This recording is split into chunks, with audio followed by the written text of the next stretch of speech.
When Lunch Fights Back. Chapter 8. Meet My Bodyguards.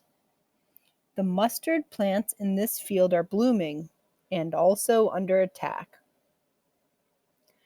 Black mustard.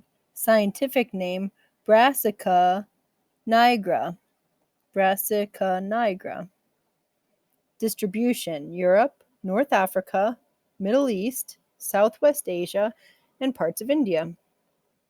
Habitat cultivated as a crop and grows wild as a weed. Size up to 6 feet, 6 6/10 feet, or 2 meters high. A field of black mustard plants is in bloom. The plant's dainty yellow flowers attract honeybees and other insect pollinators. Flowers also attract hordes of large cabbage white butterflies. Actually, the butterflies are more interested in the plant's leaves than their flowers. That's because the butterfly caterpillars like to eat them. All over the field, the butterflies begin laying eggs. Each female butterfly lays her eggs in tidy rows on mustard plant leaves.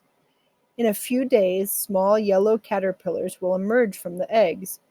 They will start munching the leaves. The more caterpillars that hatch, the more leaves the mustard plants will lose.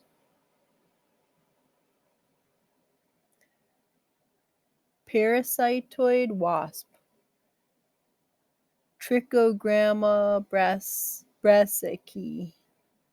Scientific name Trichogramma brassicae. Distribution Europe.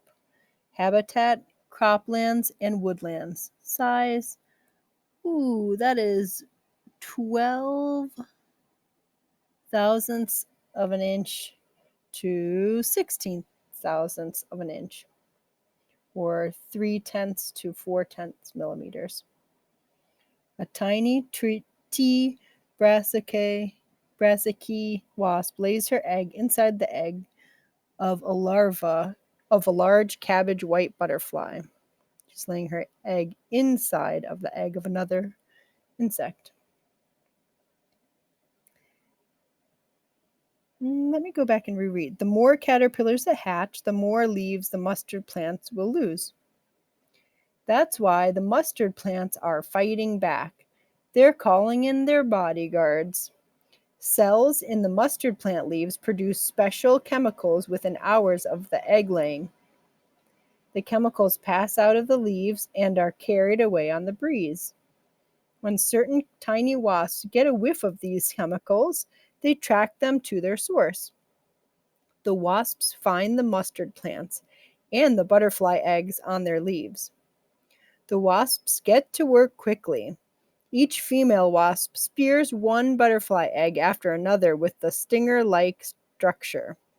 In doing so, she kills the embryo inside the egg. No butterfly caterpillar will hatch from it now. Fewer caterpillars means fewer leaves will be eaten. The mustard plants will be protected. But the female wasp doesn't simply destroy the butterfly eggs she finds. She uses them as small, safe places in which to lay her own eggs.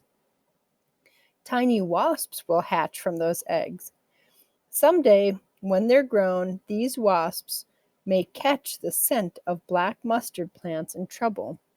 They will respond like their mothers did and become plant bodyguards too. The science behind the story. Plants can't hide from predators.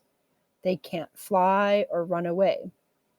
Even so, plants are far from defenseless. Black mustard plants produce substances that make their leaves taste bad to most plant eaters. But cabbage white caterpillars actually like the taste of mustard leaves. So, when cabbage white butterflies mount an egg-laying attack, mustard plants fight back by getting wasps to defend them. German biologist Nina Fatteros studies black mustard plants and their wasp bodyguards.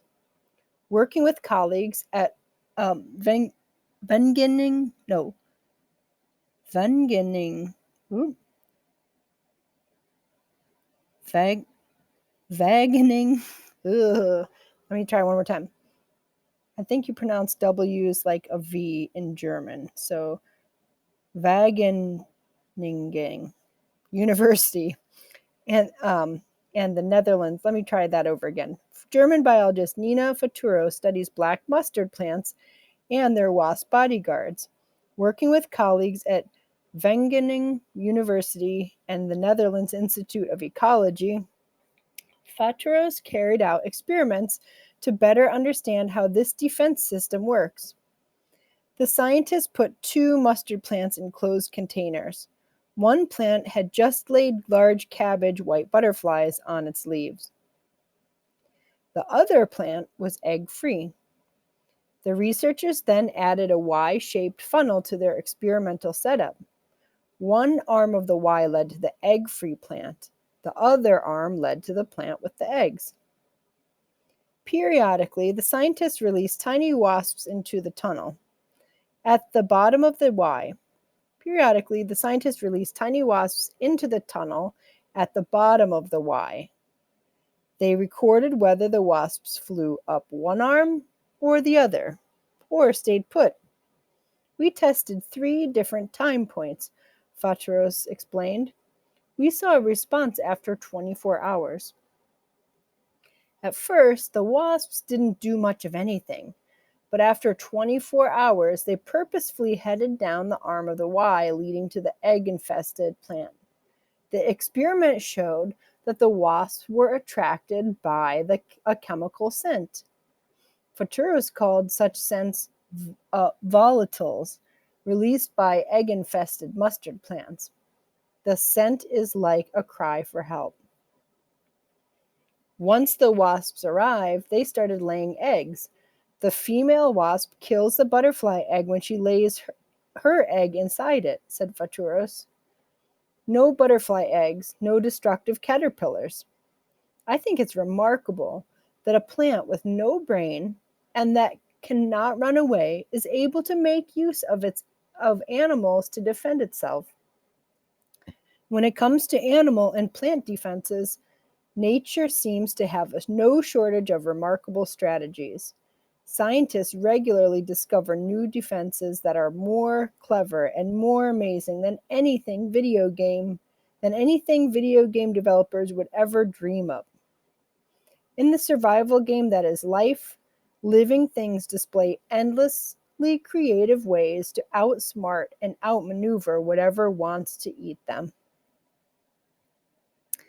A large cabbage white butterfly prepares to lay her eggs on a black mustard plant leaf.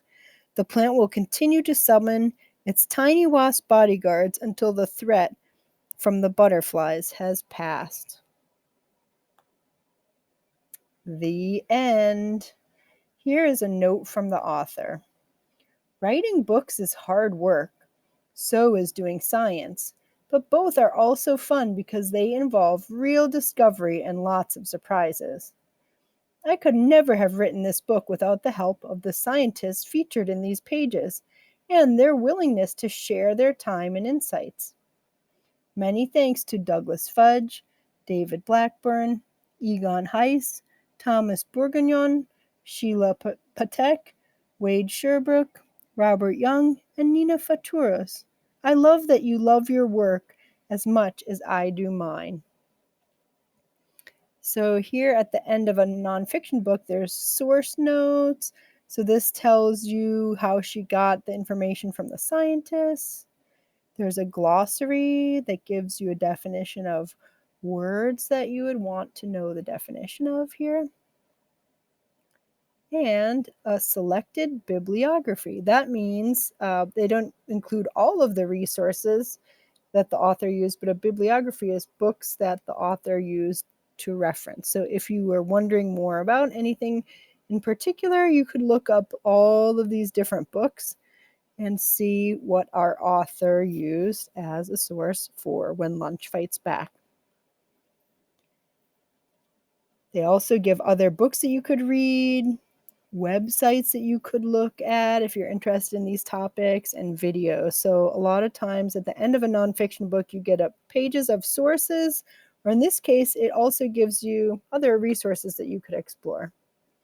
And finally, the index, if you want to know what page to look on, if you're looking up, for example, amphibians, so then you would know that they're on these pages.